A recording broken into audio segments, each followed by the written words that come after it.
BJP फरवरी माह के अंत तक लोकसभा चुनाव के लिए कैंडिडेट्स की पहली सूची जारी कर सकती है। सूत्रों के हवाले से पता चला है कि इस लिस्ट में करीब 100 उम्मीदवारों के नाम होंगे।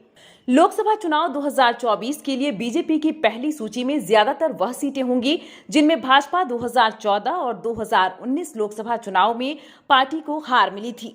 लिस्ट में उत्तर प्रदेश की 14 लोकसभा सीटें भी शामिल हैं।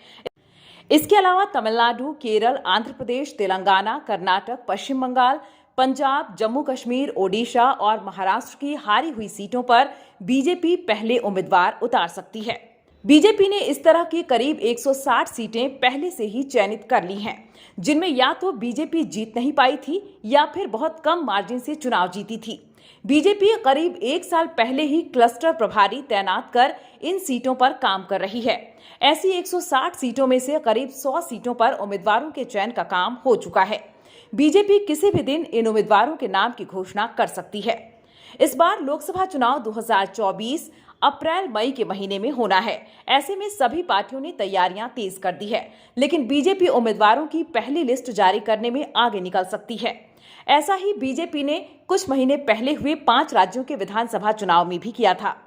मध्य प्रदेश, राजस्थान, छत्तीसगढ़, तेलंगाना और मिजोरम के विधानसभा चुनाव में भी बीजेपी ने अपने प्रतिद्वंदियों से पहले उम्मीदवारों की घोषणा की थी। राजनीतिक विश्लेषकों का मानना है कि पहली सूची जारी करने से उम्मीदवारों को चुनाव प्रचार करने के लिए अधिक समय मिलता है। ऐसे कैंडिडेट्स की टिकट पाने की लड़ाई खत्म हो जाती है और वह चुनाव प्रचार में लग जाते हैं। पिछले कई चुनावों में बीजेपी इसी फॉर्मूले पर चल रही है। बीजेपी ने पूरे देश में छोटे दलों के साथ लोकसभा चुनाव के लिए गठबंधन भी किया है। 80 लोकसभा सीट वाले उत्तर प्रदेश में बीजेपी ने पश्चिमी उत्तर प्रदेश में रालोद के साथ गठबंधन किया है। वहीं पूर्वी उत्तर प्रदेश में ओम प्रकाश राजभर और अनुप्रिया पटेल की पार्टी के साथ गठबंधन किया है।